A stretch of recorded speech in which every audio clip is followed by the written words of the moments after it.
What's up, guys? Man, checking in. So I made the lines to cut the bed. So I had marked these for about a quarter of an inch here and then 12 inches to here, from here to here, and these are the cuts. But when you do this, it's going to be like a step over, but you have to measure on the inside of the bed right here. You can mark anywhere. You can go as deep as you can, probably 8 inches, and then from here you just go straight up, and then you make a line right here, and then that's your step over. But since I'm gonna do a cut to get rid of that hole right here, I need to do 5.5 inches.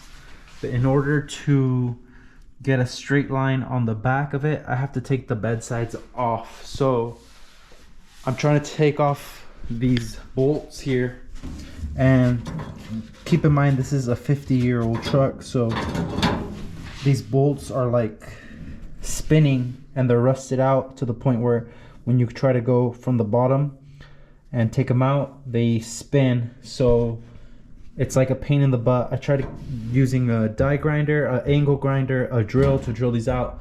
So I think the easiest thing to do is to take off all of the wood,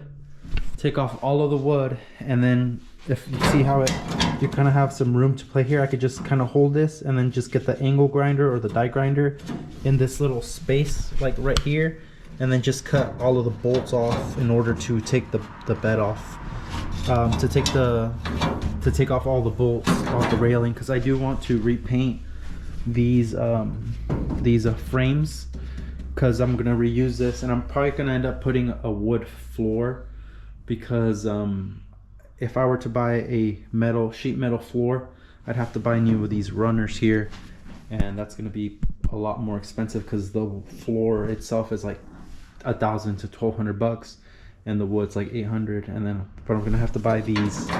So I'm gonna go ahead. My goal is to just break this bed apart and go from there. Break it apart, go from there, take these bed sides off so I can mark them on the inside where I'm gonna cut and do the step over. So it's gonna be like a line right here for the inside, but then it's gonna come this way like this, and then this gets shifted 12 inches this way with the cut. So yeah, that's where I'm at, guys. And then what I'm doing is to cut the wood, I do this. Check it out, guys. So say, how am I? I'm paying close attention to this rail like this here, and this. I'm making a hole like right down the middle. Making a hole down the middle with a 3/8 bit. Taking bringing it to the edge like this.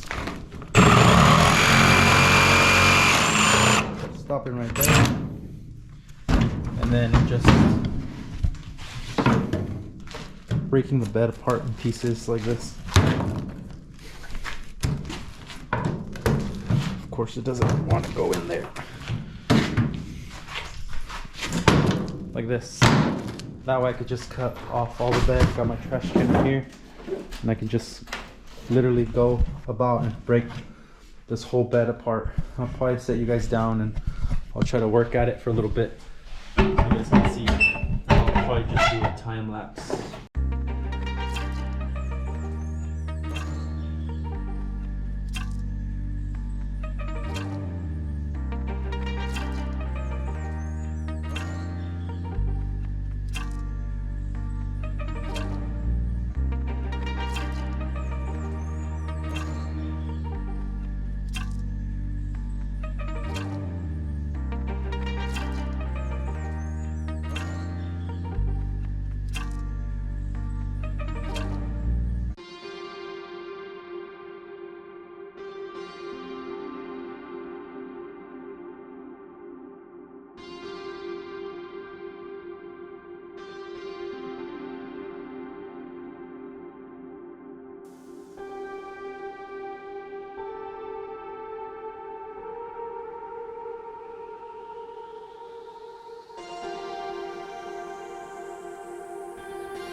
you guys when I try to finish this.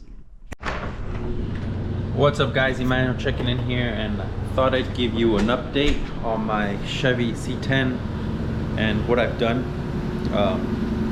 So let me go ahead and show you guys. It's kind of a mess. I have the bed completely torn apart, and then I cut a piece of the stock where it's gonna join, and I kind of messed up on the cut inside, because the cut on the inside, on the outside of the panel, looks pretty good. The only thing is on the inside, when I cut it, it had a hole like right around this area.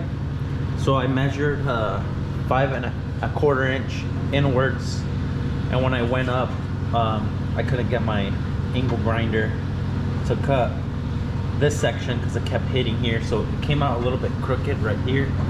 So I took a pause on that because I want to see if I could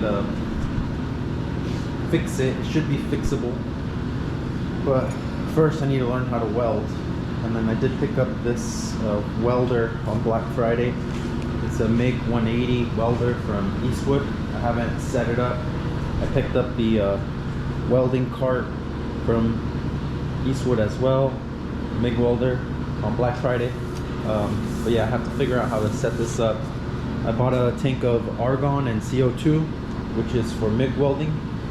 You're not gonna believe how expensive this was. It was $400. The gas itself was 60 bucks, but the tank is what's expensive because of the steel, I guess. So it was 400 bucks, so that one kind of hurt my wallet. Yeah, go ahead and cover this up. So yeah, I went ahead, I didn't record any of the rest of taking the bed apart. So the way I approached it is I kind of worked from the inside out, and that's probably not the best way. The best way to take these bed sides is to take them out from the outside. So remove all the bolts, cut those, and then remove the bed sides so you have more of a support. And then that right there is the bed seal for the back of the truck where the tailgate attaches to it. And I went ahead and already painted it, and I sanded it down and painted it. It looks pretty good. So you can see here, looks pretty good.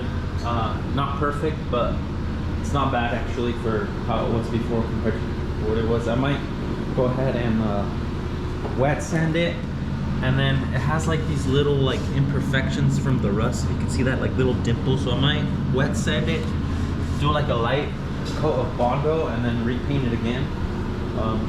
I didn't follow my own painting advice where you kind of go over it light coats and paint it, because I was kind of in a rush. It was cold. I was trying to, you know, work with the sunlight. It was running out of daylight, so yeah. But these are the bed seals and how they look now. They came out really nice. None of this stuff is gonna be really exposed, so it doesn't have to be perfect. But yeah, like if you could see here, like it has like some pitting from the rust, like just a little bit of surface rust. So what I did was I sanded them down, got them back down to like pretty much bare metal, and then I hit it with this rust reformer primer. But yeah, it's like a primer. I hit it with this, and then after I hit it with that primer, I used this VHT chassis and roll bar paints, and it came out pretty good. I'll go ahead and show you guys.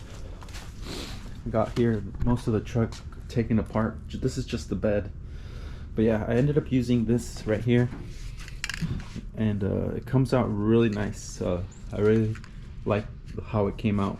The paint, it looks really smooth. But yeah, so hit it with some primer and some of this with the top coat, and let me show you guys what they look like before. So this is what they look like before.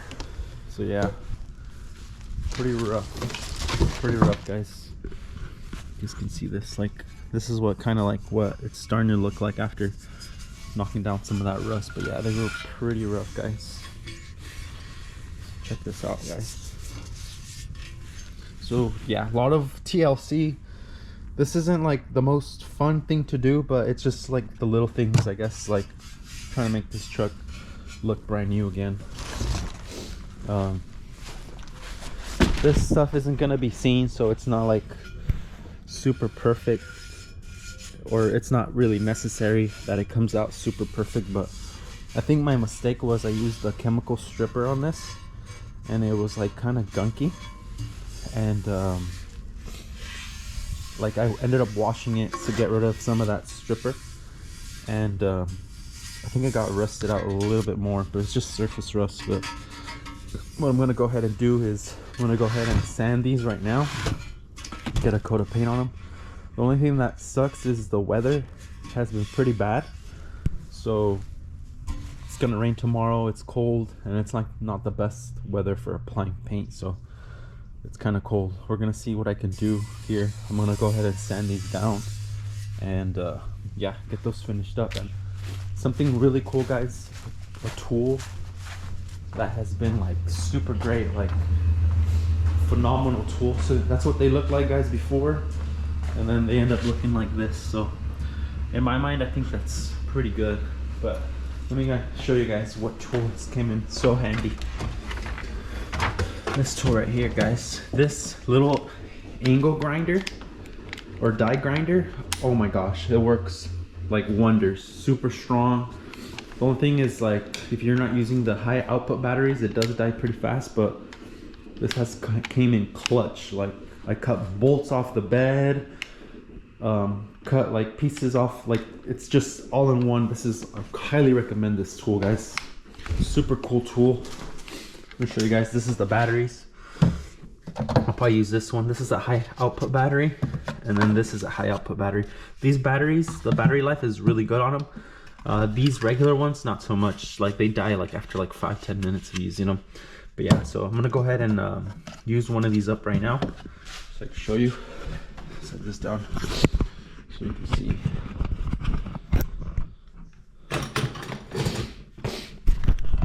Show you guys. So yeah, this little tool right here, little battery, and then I have the little attachment here, and I show you guys what I picked up on Amazon. I picked up these little pads right here. These ones, and they attach to the angle grinder like this. Show you guys like this. Just twist them on, and then I could just pretty much look how power, baby. But yeah, so I picked these up on Amazon. I don't know what grade they are. I think they're like 80. A belt sander from Harbor Freight to get some of those hard to reach places. I'll go ahead and show you guys this in a little bit. Pick this up. So that belt sander is gonna come in clutch when you do the inside, because it's really hard to get in here with sandpaper. But yeah, I'll go ahead and show you guys in a bit.